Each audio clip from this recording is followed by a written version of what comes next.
Good morning, everyone. Namaste. Today's topic is Horner's process to find f of x plus h. एक obvious सी बात है, यदि कोई polynomial f of x हमें दिया हुआ हो और f of x plus 1 कहो, f of x minus 2 कहो, एक्सेट्रा कुछ फाइंड करना हो, in general f of x plus h find करना हो, तो एक नॉर्मल सा कांसेप्ट है x को x plus 1 से या x plus h से रिप्लेस कर दे और एक्सपांड करें तो हमें f of x plus h मिल जाएगा। ये नॉर्मल प्रोसेस है बाइनोमियल थ्योरम का एक्सपेंशन करते हुए। But there is one short method also and that is Horner's process. क्या होती है इसे देखते हैं। जैसे कि चैप्टर का नाम है थ्योरी ऑफ इक्वेशन, तो पहले इसका बैकग्राउंड, इसका जो थ्योरेटिकल पार्ट है वो डिस्कस करेंगे। After that we will solve examples based on that theory part. देखिए,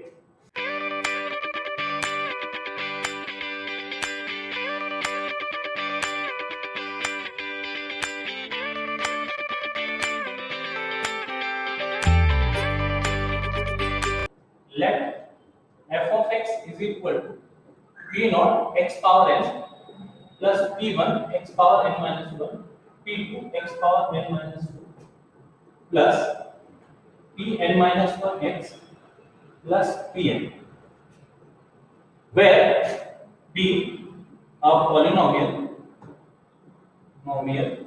of degree n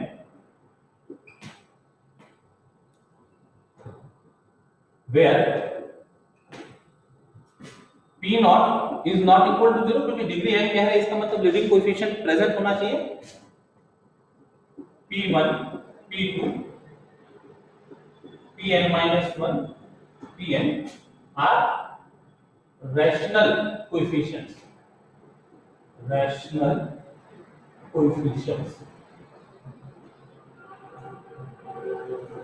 okay. Now we want to find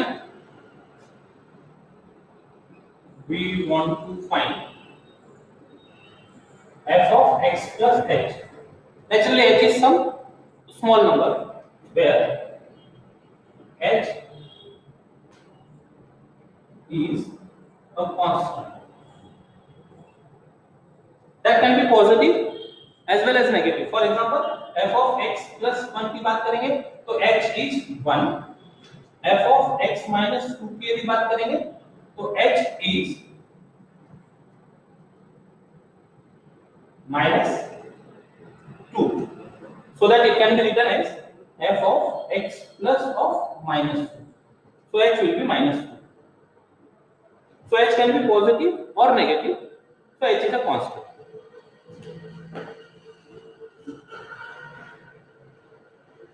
So just put x is equal to x is equal to some expression of this form. So take इसको नाम दे देते हैं step 1, step 2. Now put x is equal to y plus h. Note this in expression 1. Put x is equal to y plus h in expression 1. We get f of y plus h is equal to,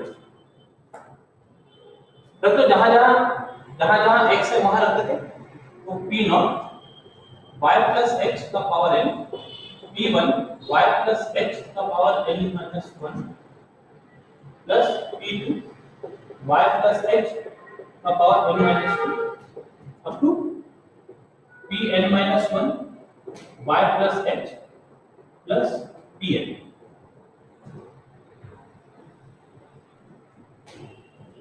अब ये सब binomial expansion से इनको expand किया जा सकता है। ये जितने भी ब्रैकेट है इनको एक्सपांड किया जा सकता है। एक्सपेंशन के बाद जब हम टर्म्स कलेक्ट करेंगे तो highest power of y will be n और फिर y power n minus 1 y power n minus 2 ऐसा करते हुए lowest power will be y power 1 with some constant. Naturally जब सारे टर्म्स कलेक्ट करेंगे तो वो जो एक्सप्रेशंस होंगे, कलेक्शन जो होंगे ब्रैकेट y पावर n के, y पावर n माइनस 1 के जो कोएफिशिएंट्स होंगे, that will be relations between this coefficients.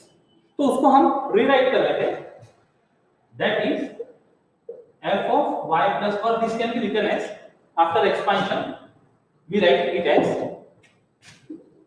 after expanding each term we write it as f of y plus h is equal to से q not. अब जो भी expression रहा होगा y power n का, उसको हम बोल दे रहे हैं q not, and highest power will be y power n। तो q not y power n plus q1 y power n minus 1 plus q2 y power n minus 2 in qn minus 1 y plus qn, where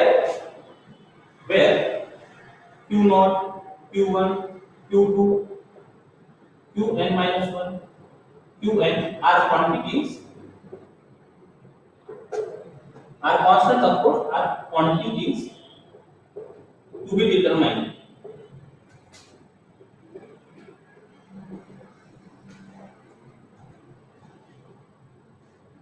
ये quantities को जो determine करने का process है, that process is Horner's process.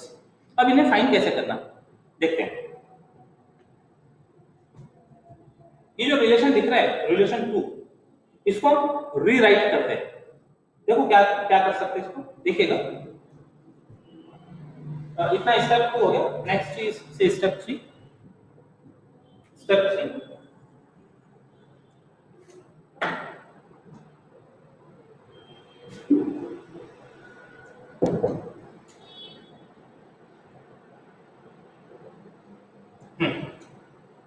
तो for step 3 we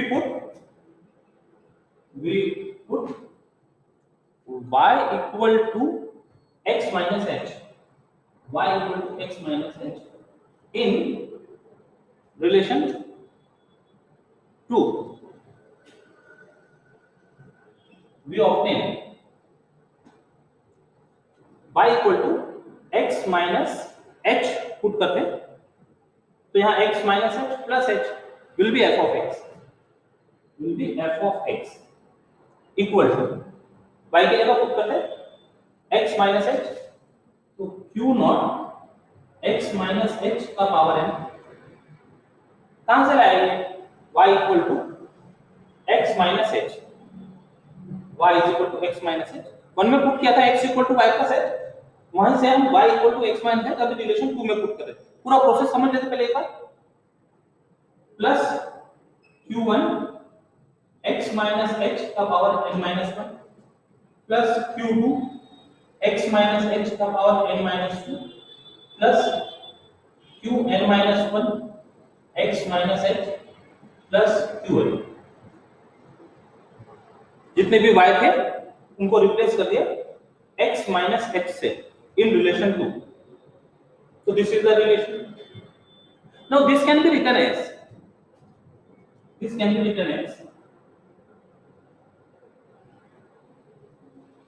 अभी ध्यान से देखिएगा, f of x equal to ये जो लास्ट टर्म है qn, ये qn लिख दिया हमने पहले, प्लस अब ये जितने टर्म्स हैं ये सभी टर्म में x minus h कॉमन है, सभी टर्म में x minus h कॉमन है।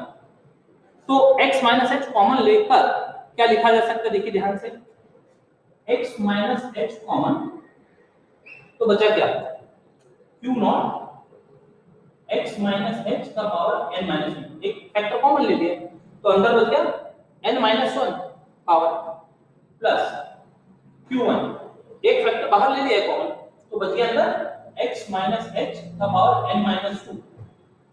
ऐसा करते करते ये यहां से x minus h कॉमन आ गया।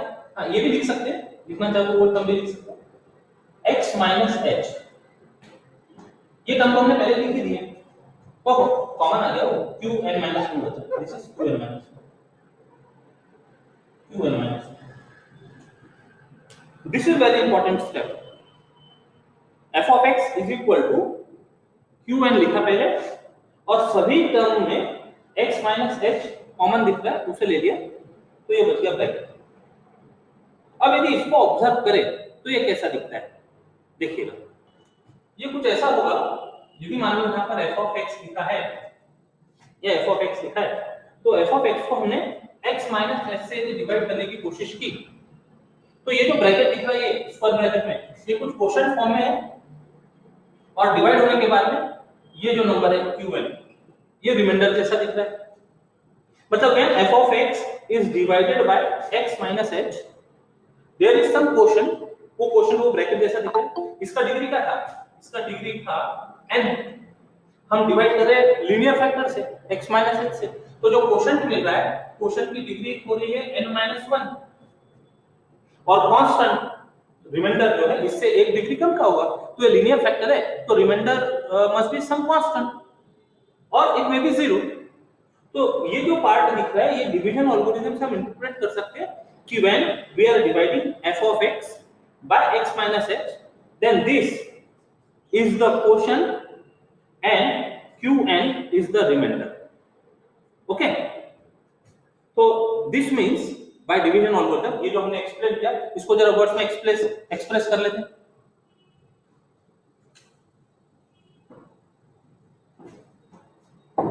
इसका explanation, does when f of x is divided by x minus h, we get this bracket as the quotient, we get square bracket में q naught x minus h power n minus 1 plus q1 x minus h power n minus 2 plus qn minus 1 as the quotient, as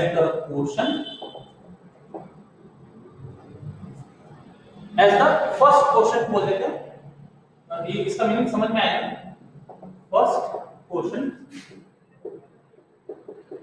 and qn is the first remainder,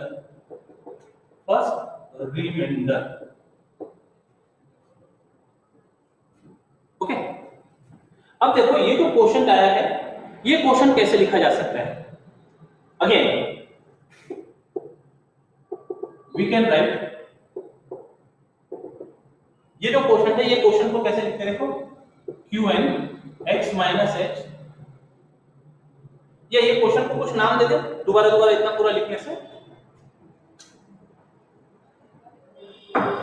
इसको यदि हम phi1x बोल दें as the first, तो we can write phi1x is equal, ये है phi1x, तो ये जो कांस्टेंट टर्म है qn-1, इसको लिखते हैं यहाँ पे।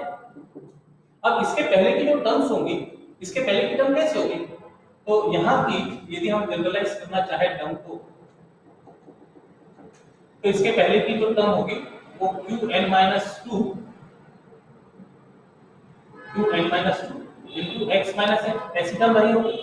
इसके पहले ये कांस्टेंट टर्म है, तो इसके पहले की term with degree 1 x minus h का पावर 1, तो सारे टर्म्स में से x minus h फिर कॉमन लेके लिखा जा सकता है, x minus h कॉमन निकालने पर will get q not x minus h का पावर n minus 1 में से एक फैक्टर बाहर आ गया, तो x पावर n minus 2 रहा, plus q1 x minus h का पावर n minus 2, ऐसा करते करते last term will be q n minus 2, ये कॉमन आ गया बाहर, और ये जो कांस्टेंट था, सिंगल कांस्टेंट था, ये सिंगल कांस्टेंट को यहां लिख दिया।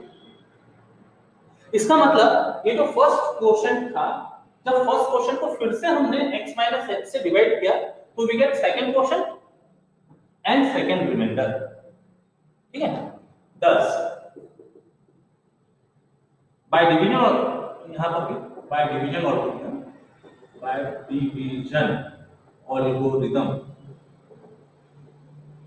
thus by division algorithm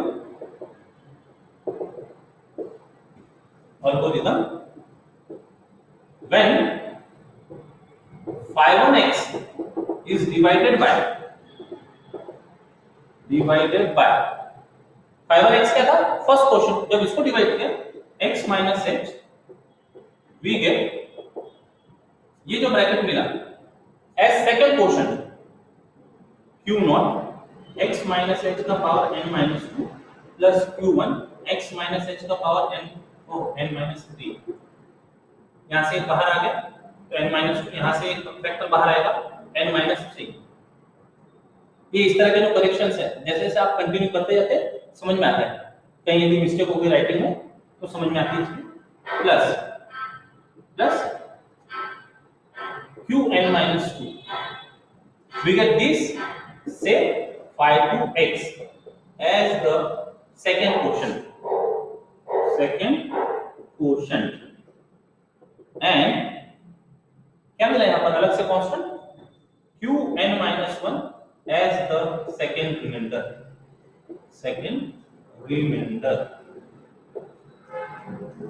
अब ये जो प्रोसेस है ये कंटिन्यू करते चले जाएंगे, फिर से इसको रीराइट किया जा सकता है। तो ये प्रोसेस कंटिन्यू करते चले जाएंगे कब तक, जब तक लास्ट जो हमारा रिमाइंडर है वो नहीं मिल जाता। तो कंटिन्यूइंग दिस प्रोसेस कितनी बार लगेगी, डिग्री n है तो जब फर्स्ट टाइम डिवाइड किया तो फर्स्ट क्वोशंट का डिग्री n-1 है और फर्स्ट रिमाइंडर इज qn। तो ये जब प्रोसेस करते चले जाएंगे तो सेकेंड डिवीजन के समय n-2 सेकेंड डिवीजन के समय degree is n-2 and quotient is remainder is qn-1। तो जब nth डिवीजन होगा, nth डिवीजन, तो क्वोशंट में जो डिग्री होगी x माइनस h का power n minus n, that is x minus h का पावर 0, that is 1 and quotient will be q naught।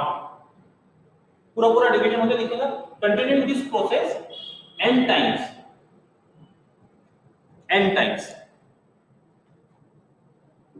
we obtain qn minus 1 qn minus 2 up to q1 n process में as successive remainders. कितने बार मिलेंगे, n remainders मिलेंगे ना। तो first remainder था qn, सेकंड रिमाइंडर था qn minus 1, third remainder qn minus 2, तो nth remainder will be q1 and the last quotient will be q naught के साथ में x minus h का पावर n minus n मिलेगा, बाकी की टर्म नहीं होगी, एक एक टर्म कम होते जा रही है, एक एक टर्म कम होते जा रही है। तो last quotient will be q naught and what is q naught, this q naught will be same as p naught which ये प्रॉब्लम सॉल्व करने से समझ में आएगा, which will be same as the leading coefficient of f of x, that is p naught। हमारा M क्या था, हमारा एम ये क्वांटिटीज फाइंड करना था q naught q1 q2 up to दिस। तो ये सब मिलेंगे कैसे, सक्सेसिव डिवीजन करने पर, किससे, x माइनस h से, x माइनस h से सक्सेसिव डिवाइड करते जाएंगे, x माइनस h से first division, second division and so on up to n times. तो विल गेट रिमाइंडर्स इस ऑर्डर में qn minus 1 qn minus 2 and q1। ये n reminders हो गए, इनको जब काउंट करेंगे n रिमाइंडर्स हो गए। और रही बात q naught की, तो that q naught will be the last quotient which will be same as leading coefficient of f of x। Problem solve करने से समझिए, this is called Horner's process. अभी ये सारी क्वांटिटीज मिल गई, ये क्वांटिटीज को पुट कर देंगे, सब्स्टिट्यूटिंग क्वांटिटीज। ये सब स्टेप 3 था, स्टेप 4 लिख देते हैं। Step 4 substituting quantities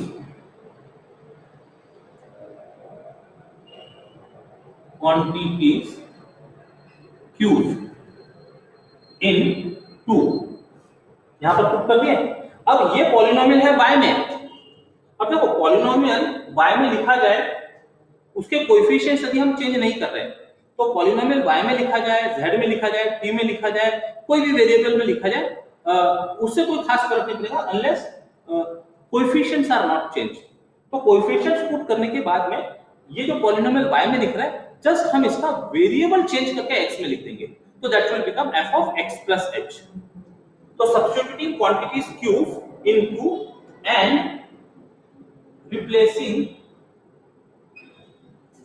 y by x, we get f of x plus h. This is called Horner's process. This is Horner's process of finding. This is called Horner's process of finding f of x plus h. Now examples based on Horner's process. Some polynomial is given, polynomial का degree 4 है, find the value of f of x minus 4। अब इसके आगे लिखा हुआ नहीं है by Horner's process, लेकिन अब जब हमें प्रॉब्लम सॉल्व करना है और यहाँ मतलब पेपर 1 का चैप्टर 3 थ्योरी ऑफ इक्वेशन में जब इस तरह का कोई क्वेश्चन हो तो ये हमको हॉर्नर प्रोसेस से इवैल्यूएट करना है, ये ध्यान रखेंगे। ठीक है, देखिए सॉल्यूशन। given that देखो जो polynomial f of x equal to x power 4 plus 10x2 plus 39x2, ये लिखते समय ध्यान रखना सारे कोएफिशिएंट्स वहां प्रेजेंट है क्या, यदि कोई मिसिंग होगा तो जीरो कोएफिशिएंट मानकर वो टर्म दिखने देना।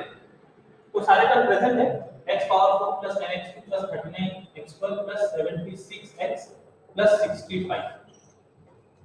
ठीक है, we have to find or to find ऐसा करते हैं, to find f of x minus 4 using Horner's process। Horner's process degree 4 है, तो जब f of x minus 4 find करेंगे वो भी डिग्री 4 का ही रहेगा। तो let f of x minus 4 is equal to q naught x power 4 plus q1 x cube plus q2 x square plus q3 x plus q4,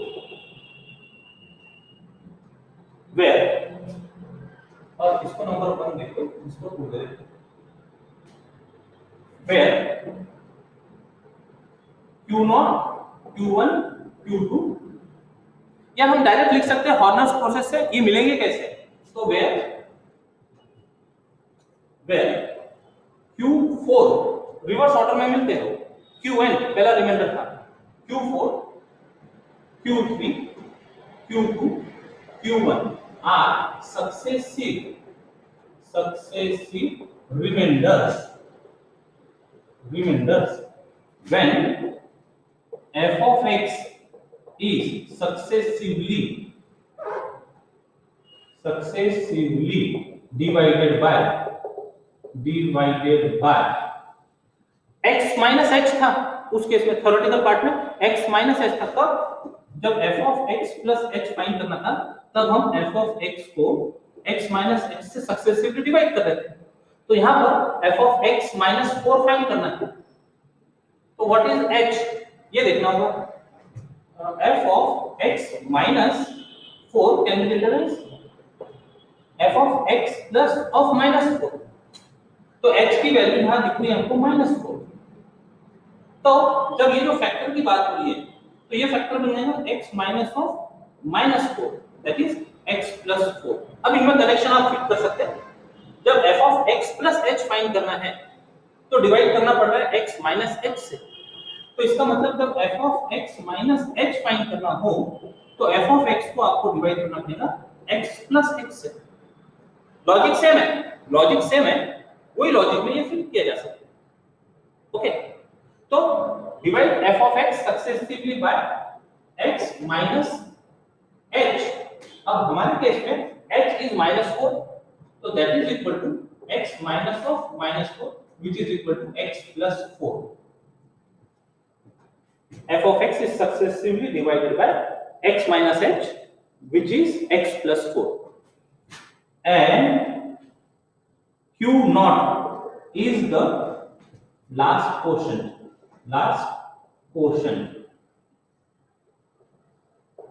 as below.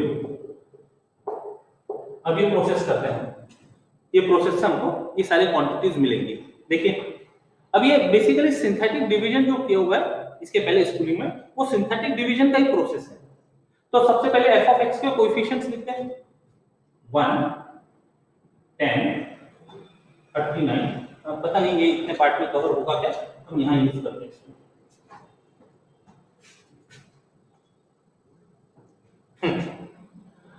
as follows, f of x का coefficient 1, 10, 39, 76 and 65। हमको divide करना है x plus 4 से, हम divide कर रहे हैं x plus 4 से, तो ये फैक्टर का काम करेगा। तो value will be x is equal to -2। जब सिंथेटिक डिवीजन में हम यहाँ पर नंबर लिखते हैं तो that is the value of x, तो ये -4। ये बिल्कुल जो इसका कनेक्शन है वो कनेक्शन फॉलो करके रखिएगा, कनेक्शन यदि फॉलो हुआ तो कोई मिस्टेक नहीं होगी। x प्लस 4 से डिवाइड करना है, मतलब x की वैल्यू -4, ये -4 लिखा। अब सिंथेटिक डिवीजन परफॉर्म करते हैं, 1 as it is, -4 into 1 is -4, दोनों का addition 6, -4 into 6 24 with minus sign, दोनों का एडिशन 5 और 1 15, 15 into -4 -16, एडिशन करेंगे 6 1, दोनों का product 64 with minus sign, addition is 1। अब ये जो लास्ट नंबर होता है, this last number is the remainder, इसको बॉक्स कर दो, and this is first remainder, so it is q4, first remainder. और ये जो 4 कोएफिशिएंट्स बचे, ये 4 कोएफिशिएंट्स से आपको फर्स्ट क्वोशंट मिल जाएगा। Now that quotient is divided by x plus 4। इसका मतलब value of x will be -4, ये -4 से फिर सक्सेसिव डिवीजन कंटिन्यू करते हैं, तो ये 1 as it is, -4 into 1 -4, addition is 2, दोनों का प्रोडक्ट -8, एडिशन इज 7, दोनों का product 28 with -9, addition is 2 1 -12, -12। So this is second remainder is q3, second remainder.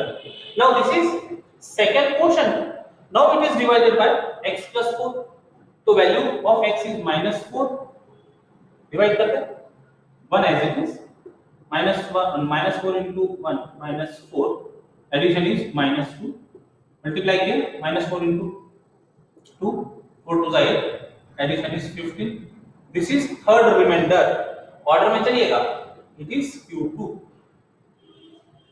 अब ये थर्ड क्वोशंट हो गया, इसको डिवाइड करते हैं x plus 4 से, मतलब value of x -4, 1 as it is, multiply -4, दोनों का मल्टीप्लिकेशन दोनों का addition -6, it is which one, fourth remainder, तो ऑर्डर में चलेंगे, it is q1, and single term बची तो it is last quotient, fourth quotient, and it is nothing but the leading coefficient. ये तो चेंज ही नहीं हो रहा ना सिंथेटिक डिवीजन से, यहाँ जो भी कोएफिशिएंट रहा होगा f of x में, जो भी कोएफिशिएंट रहा होगा लीडिंग कोएफिशिएंट में, वो तो चेंज ही नहीं हो रहा, वो एज इट इज चल रहा है आखिरी तक के। So this is q0, last question q0।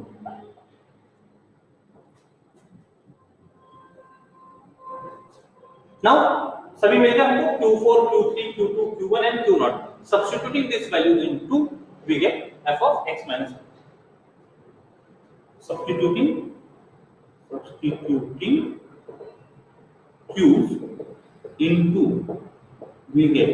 अब यहाँ पर एक मिस्टेक होती है, ये केयरफुली पुट करना है, q0 शुरू में है तो वैल्यू यहाँ से पुट करते चले जाएंगे, मिल रही है हमको q4 q3 q2 q1 and q0, value put करते समय f of x minus 4 is equal पहले q नॉट है ये 1 into x power 4 q1 minus 6 है minus 6 x2 then q2 x square के साथ में plus 15 x square then q3x minus 12 x and q4 plus 1 ये 1 को पुट कर तो this is answer by Horner's process next problem तो सेम जैसा लास्ट प्रॉब्लम सॉल्व किया टू फाइंड f of x plus 3 by using Horner's process given polynomial का degree 4 है तो f of x plus 3 का भी डिग्री 4 होगा तो हमने सपोज कर लिया q not x power 4 etcetera where reverse order में मिलते हैं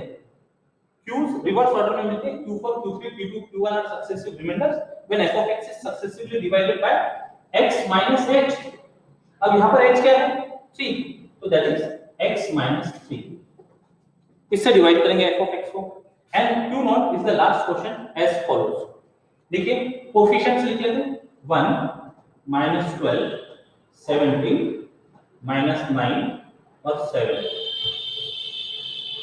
सक्सेसफुल डिवीजन परफॉर्म करता है डिग्री 4 है तो यहां 5 कोएफिशिएंट्स लिखे जाने चाहिए एक ज्यादा होंगे तो सही है सब कोई मिसिंग टर्म नहीं हम डिवाइड करना चाह रहे हैं x 3 से ये फैक्टर का काम करेगा यदि कंप्लीट डिवीजन होगा तो वैल्यू विल बी 3 x की वैल्यू 3 परफॉर्म करो 1 एज इट इज 3 into 1 दो डायरेक्शन -9 तो ये 27 minus 27 addition is -10 product is -30 addition is -39 product negative term के साथ आएगा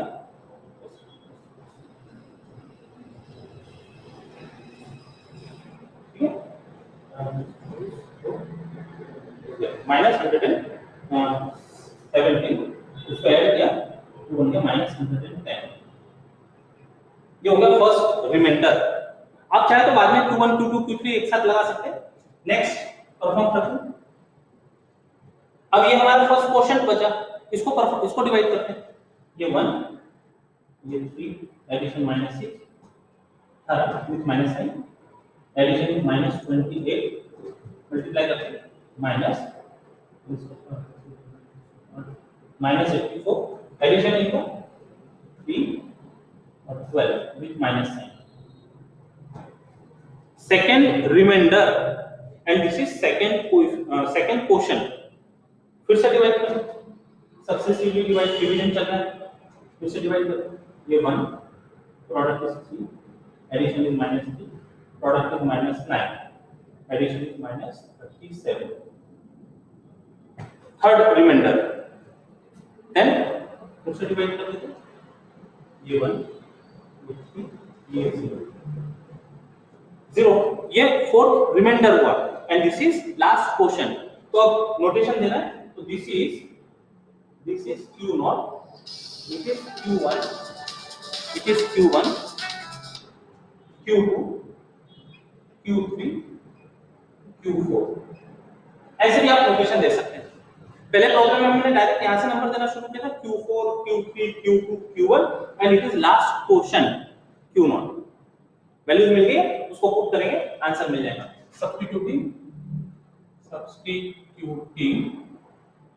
q's into we get f of x plus 3 as x power 4 अब ये 0 रखेंगे तो टर्म मिसिंग हो गई x क्यूब की टर्म 0 हो गई तो लिख दो अगली बार 0x cube plus -37x square minus 123x and -110 that is f of x plus 3 equal to x power 4 minus 37x square minus 123x minus 110 as the answer तो इस तरह से रिमेनिंग प्रॉब्लम आप सॉल्व कर सकेंगे और उसको हम सेंड कर देते हैं एक्सरसाइज के लिए